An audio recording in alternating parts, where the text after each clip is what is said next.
ପୂର୍ବ ଶ୍ଲୋକରେ ସଞ୍ଜୟ ଧୃତରାଷ୍ଟ୍ରଙ୍କୁ କହିଥିଲେ ଯେ ଅର୍ଜୁନ ଦ୍ୱନ୍ଦ୍ୱରେ ପଡ଼ି ଯୁଦ୍ଧ ନ କରିବା ପାଇଁ ନିଷ୍ପତ୍ତି ନେଇଛନ୍ତି। ଏହାପରେ ଶ୍ରୀକୃଷ୍ଣ କ'ଣ କଲେ ତାହା ଏବେ ସଞ୍ଜୟ ଧୃତରାଷ୍ଟ୍ରଙ୍କୁ କହୁଛନ୍ତି। ଶ୍ଲୋକ ନମ୍ବର 10। ତମୁବାଚ ହୃଷିକେଶ ପ୍ରହସନ୍ନିବ ଭାରତ ସେନୟୋରୁଭୟର୍मध्ये ବିଷିଦନ୍ତମିଦଂ ବଚଃ। ଅର୍ଥାତ୍ ସଞ୍ଜୟ କହୁଛନ୍ତି, ହେ ଭରତବଂଶୀ ଧୃତରାଷ୍ଟ୍ର, ଉଭୟ ସେନାଙ୍କ ମଝିରେ ଥିବା ଶକାକୁଳ ଅର୍ଜୁନଙ୍କୁ ଭଗବାନ ଶ୍ରୀକୃଷ୍ଣ ଏହି କଥା କହିଲେ। କ'ଣ କହିଲେ ତାହା ଆମେ ପରବର୍ତ୍ତୀ ଶ୍ଲୋକରେ ଜାଣିବା। ଶ୍ଲୋକ ନମ୍ବର 11। ଶ୍ରୀ ଭଗବାନ ଉବାଚ ଅଶୋଚ୍ୟାନ୍ ଅନୁଶୋଚସ୍ତ୍ୱଂ ପ୍ରଜ୍ଞାବାଦାଂଶ୍ଚ ଭାଷସେ ଗତାସୁ ନ ଗତାସୁଂଶ୍ଚ ନାନୁଶଚନ୍ତି ପଣ୍ଡିତା। ଅଶୋଚ୍ୟାନ୍ ଅନୁଶୋଚସ୍ତ୍ୱଂର ଅର୍ଥ ହେଉଛି ଯେଉଁମାନଙ୍କ ପାଇଁ ଶୋକ କରିବା ଉଚିତ ନୁହେଁ ତୁମେ ସେମାନଙ୍କ ପାଇଁ ଶୋକ କରୁଛ। ପ୍ରଜ୍ଞାବାଦାଂଶ୍ଚ ଭାଷସେର ଅର୍ଥ ହେଉଛି ଏବଂ ଜ୍ଞାନୀଙ୍କ ପରି କଥା କହୁଛ। ଏହାପରେ ଦ୍ୱିତୀୟ ପଂକ୍ତିରେ କୁହାଗଲା ଗତାସୁନ ଗତାସୁଂଶ୍ଚ, ଅର୍ଥାତ୍ ଗତାସୋନ୍ ଅଗତାସୋଞ୍ଚ, ଯେଉଁମାନଙ୍କର ପ୍ରାଣ ଚାଲିଯାଇଛି ଓ ଯେଉଁମାନଙ୍କର ପ୍ରାଣ ଯାଇନାହିଁ। ନାନୁ ସଚନ୍ତି ପଣ୍ଡିତା ବା ନ ଅନୁସଚତି ପଣ୍ଡିତା, ଅର୍ଥାତ୍ ଜ୍ଞାନୀମାନେ ଶୋକ କରନ୍ତି ନାହିଁ। ତେଣୁ ସମ୍ପୂର୍ଣ୍ଣ ଶ୍ଲୋକର ଅର୍ଥ ହେଉଛି ଯେଉଁମାନଙ୍କ ପାଇଁ ଶୋକ କରିବା ଉଚିତ ନୁହେଁ ତୁମେ ସେମାନଙ୍କ ପାଇଁ ଶୋକ କରୁଛ ଏବଂ ଜ୍ଞାନୀଙ୍କ ପରି କଥା କହୁଛ। କାରଣ ଯେଉଁମାନଙ୍କର ପ୍ରାଣ ଚାଲିଯାଇଛି ଏବଂ ଯେଉଁମାନଙ୍କର ପ୍ରାଣ ଯାଇନାହିଁ ସେମାନଙ୍କ ପାଇଁ ଜ୍ଞାନୀମାନେ ଶୋକ କରନ୍ତି ନାହିଁ। ଏହି ଶ୍ଲୋକରେ ଶ୍ରୀକୃଷ୍ଣ ଅର୍ଜୁନକୁ କହୁଛନ୍ତି ତୁମେ ଜ୍ଞାନୀଙ୍କ ପରି କଥା କହୁଛ କିନ୍ତୁ ପ୍ରକୃତରେ ତୁମେ ଜ୍ଞାନୀ ନୁହଁ। କାରଣ ଜ୍ଞାନୀମାନେ ମରିଯାଇଥିବା ଲୋକ ଓ ଜୀବିତ ଥିବା ଲୋକଙ୍କ ପାଇଁ ଶୋକ କରନ୍ତି ନାହିଁ। କାରଣ ଶରୀରଠାରୁ ଆତ୍ମା ସମ୍ପୂର୍ଣ୍ଣ ଭିନ୍ନ। ଶରୀର ନଷ୍ଟ ହୁଏ କିନ୍ତୁ ଆତ୍ମା ନଷ୍ଟ ହୁଏ ନାହିଁ।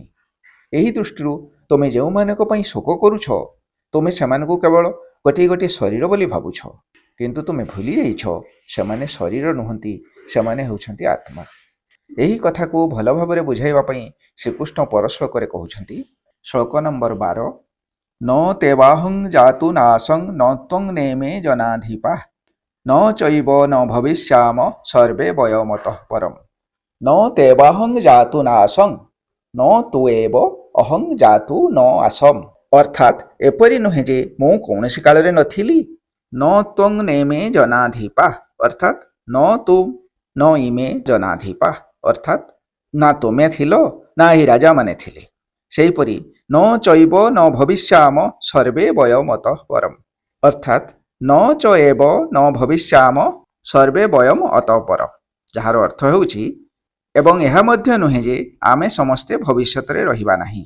ତେଣୁ ସମ୍ପୂର୍ଣ୍ଣ ଶ୍ଲୋକର ଅର୍ଥ ହେଉଛି ଶ୍ରୀକୃଷ୍ଣ ଅର୍ଜୁନକୁ କହୁଛନ୍ତି ଏପରି ନୁହେଁ ଯେ ମୁଁ କୌଣସି କାଳରେ ନଥିଲି ବା ତୁମେ ନଥିଲ କିମ୍ବା ଏହି ରାଜାମାନେ ନଥିଲେ ଏବଂ ଏପରି ମଧ୍ୟ ହେବ ନାହିଁ ଯେ ଆମେ ସମସ୍ତେ ଭବିଷ୍ୟତରେ କେହି ରହିବା ନାହିଁ। ଶ୍ରୀକୃଷ୍ଣ ଏହି ଶ୍ଲୋକରେ ସମସ୍ତଙ୍କୁ ଅବିନାଶୀ କହିଛନ୍ତି। କାରଣ ଏ ସଂସାରରେ କୌଣସି ପ୍ରାଣୀର ଆତ୍ମା ବା ଯାହାକୁ ଆମେ ଜୀବାତ୍ମା କହୁଛେ ତାହା ନଷ୍ଟ ହେଉନାହିଁ। କେବଳ ଜୀବାତ୍ମା ଧାରଣ କରୁଥିବା ଶରୀର ଗୁଡ଼ିକ ନଷ୍ଟ ହେଉଛି। ଏହି ଦୃଷ୍ଟିରୁ ଆମେମାନେ ସମସ୍ତେ ଅବିନାଶୀ। ଅତୀତରେ ଆମେ ଥିଲେ, ଏବେ ଆମେ ଅଛେ ଏବଂ ଭବିଷ୍ୟତରେ ଆମେ ରହିବା। ମୋଟାମୋଟି ଉପରେ ଜୀବାତ୍ମାର ନିତ୍ୟତାକୁ ସେ ଏହି ଶ୍ଲୋକରେ ପ୍ରମାଣ କରୁଛନ୍ତି। ଏହାକୁ ଅଧିକ ସ୍ପଷ୍ଟ କରିବା ପାଇଁ ସେ ପର ଶ୍ଲୋକରେ କହୁଛନ୍ତି। ଶ୍ଲୋକ ନମ୍ବର 13। ଦେହିନସ୍ମିନ୍ ଯଥା ଦେହେ କୌମାରଂ ଯୌବନଂ ଜରା ତଥା ଦେହାନ୍ତର ପ୍ରାପ୍ତିର୍ଧୀରସ୍ତତ୍ର ନ ମୋହ୍ୟତି। ଦେହିନସ୍ମିନ୍ ଯଥା ଦେହେ, ଅର୍ଥାତ୍ ଦେହିନ ଅସ୍ମିନ୍ ଯଥା ଦେହେ କୌମାରଂ ଯୌବନଂ ଜରା, ଯାହାର ଅର୍ଥ ହେଉଛି ଏହି ଶରୀର କୁମାର ଯୌବନ ଜରା ଅବସ୍ଥାକୁ ପ୍ରାପ୍ତ ହେବା ପରି ଶରୀର ଭିତରେ ଥିବା ଶରୀରୀ ବା ଜୀବାତ୍ମାକୁ ତଥା ଦେହାନ୍ତର ପ୍ରାପ୍ତି, ସେହିପରି ଅନ୍ୟ ଶରୀର ପ୍ରାପ୍ତ ହୁଏ। ତେଣୁ କୁହାଯାଉଛି ଧୀରସ୍ତତ୍ର ନ ମୋହ୍ୟତି ବା ଧୀର ତତ୍ର ନ ମୋହ୍ୟତି, ଅର୍ଥାତ୍ ଜ୍ଞାନୀମାନେ ସେ ବିଷୟରେ ମୋହିତ ହୁଅନ୍ତି ନାହିଁ। ତେଣୁ ସମ୍ପୂର୍ଣ୍ଣ ଶ୍ଲୋକର ଅର୍ଥ ହେଉଛି ଶରୀର ଯେପରି ବାଲ୍ୟ ଅବସ୍ଥା, ଯୌବନ ଅବସ୍ଥା ଓ ବାର୍ଦ୍ଧକ୍ୟ ବା ଜରା ଅବସ୍ଥାକୁ ପ୍ରାପ୍ତ ହୁଏ, ଶରୀର ଭିତରେ ରହୁଥିବା ଶରୀରୀ ବା ଜୀବାତ୍ମାକୁ ସେହିପରି ଅନ୍ୟ ଶରୀର ପ୍ରାପ୍ତ ହୁଏ। ତେଣୁ ଜ୍ଞାନୀମାନେ ସେଥିରେ ମୋହିତ ହୁଅନ୍ତି ନାହିଁ। ଏହି ଶ୍ଲୋକର ତାତ୍ପର୍ଯ୍ୟକୁ ଯଦି ଆମେ ଏହି ପ୍ରକାର ବୁଝିବା ତେବେ ତାହା ଠିକ୍ ଭାବରେ ବୁଝିପାରିବା। ଆମ ଶରୀର ଯେତେବେଳେ ଜନ୍ମ ହୁଏ ସେତେବେଳେ ସେହି ଶରୀରର ଆକୃତି ଖୁବ୍ ଛୋଟ ଥାଏ, କିନ୍ତୁ ବୟସ ବଢ଼ିବା ସଙ୍ଗେ ସଙ୍ଗେ ସେହି ଆକୃତି ମଧ୍ୟ ବଢ଼େ। ବାଲ୍ୟାବସ୍ଥାରେ ଥିବା ଶରୀର ବଡ଼ ହୋଇ ଯୌବନ ଅବସ୍ଥାକୁ ପ୍ରାପ୍ତ ହୁଏ ଏବଂ ସମୟ ଗତିରେ ସେହି ଯୌବନ ଅବସ୍ଥାରେ ଥିବା ଶରୀର ମଧ୍ୟ ବୃଦ୍ଧାବସ୍ଥାକୁ ପ୍ରାପ୍ତ ହୁଏ। ଠିକ୍ ସେହିପରି ଶରୀର ନଷ୍ଟ ହେବା ପରେ ବା ଶରୀରର ମୃତ୍ୟୁ ପରେ ଶରୀର ଭିତରେ ଥିବା ଜୀବାତ୍ମାକୁ ମଧ୍ୟ ଅନ୍ୟ ଶରୀର ପ୍ରାପ୍ତ ହୁଏ। ତେଣୁ ଏହି ବିଷୟ ଯେଉଁମାନେ ଜାଣିଛନ୍ତି ସେମାନେ କାହାର ଜନ୍ମରେ ବା ମୃତ୍ୟୁରେ ମୋହିତ ହୁଅନ୍ତି ନାହିଁ। ମୋହିତ ଶବ୍ଦର ତାତ୍ପର୍ଯ୍ୟ ହେଉଛି କିଏ ଜନ୍ମ ହେଲେ ବା କାହାର ଜନ୍ମଦିନରେ ଖୁସି ହେବା ତଥା କିଏ ମୃତ୍ୟୁବରଣ କଲେ ବା କାହାର ମୃତ୍ୟୁ ଦିବସରେ ତା ପାଇଁ ଶୋକ କରିବା ଦୁଃଖ କରିବା। ଏହାପରେ ଯୁଦ୍ଧଭୂମିରେ ଛିଡ଼ା ହୋଇଥିବା ଅର୍ଜୁନକୁ ଶ୍ରୀକୃଷ୍ଣ ପର ଶ୍ଲୋକରେ କହୁଛନ୍ତି, ଶ୍ଲୋକ ନମ୍ବର 14, ମାତ୍ରା ସ୍ପର୍ଶାସ୍ତୁ କୌନ୍ତେୟ ଶୀତସ୍ନ ସୁଖ ଦୁଃଖଦା ଆଗମାପାଇନ ଅନିତ୍ୟା ତାନ୍ତି ତିକ୍ଷସ୍ୱ ଭାରତ। ମାତ୍ରା ସ୍ପର୍ଶାସ୍ତୁ କୌନ୍ତେୟ, ଯାହାର ଅର୍ଥ ହେଉଛି ହେ କୁନ୍ତିପୁତ୍ର ଅର୍ଜୁନ, ଇନ୍ଦ୍ରିୟ ଓ ଇନ୍ଦ୍ରିୟର ବିଷୟ ସଂଯୋଗ ଶୀତୋଷ୍ଣ ସୁଖ ଦୁଃଖଦା ଅର୍ଥାତ୍ ଶୀତ ଉଷ୍ଣ ଓ ସୁଖ ଦୁଃଖ ପ୍ରଦାନ କରେ। ଆଗମ ପାଇନ ଅନିତ୍ୟା, ଏହା ଉତ୍ପତ୍ତି ବିନାଶଶୀଳ ଓ ଅନିତ୍ୟ ଅଟେ।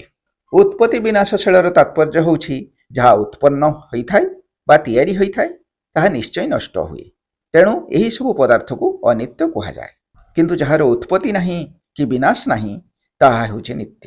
ତେଣୁ ଶ୍ରୀକୃଷ୍ଣ କହୁଛନ୍ତି ତାନ୍ ତିତିକ୍ଷସ୍ୱ ଭାରତ, ହେ ଭାରତବଂଶୀ ଅର୍ଜୁନ, ସେଗୁଡ଼ିକୁ ତୁମେ ସହିଯାଅ। ମୋଟାମୋଟି ଭାବରେ ଶ୍ରୀକୃଷ୍ଣ ଅର୍ଜୁନକୁ ଏହି ଶ୍ଲୋକରେ କହୁଛନ୍ତି ଯେ ମନୁଷ୍ୟକୁ ଯେଉଁ ସୁଖ ବା ଦୁଃଖ ଅନୁଭୂତ ହୁଏ ତାହାର କାରଣ ହେଉଛି ଇନ୍ଦ୍ରିୟ ଓ ଇନ୍ଦ୍ରିୟ ବିଷୟର ସଂଯୋଗ।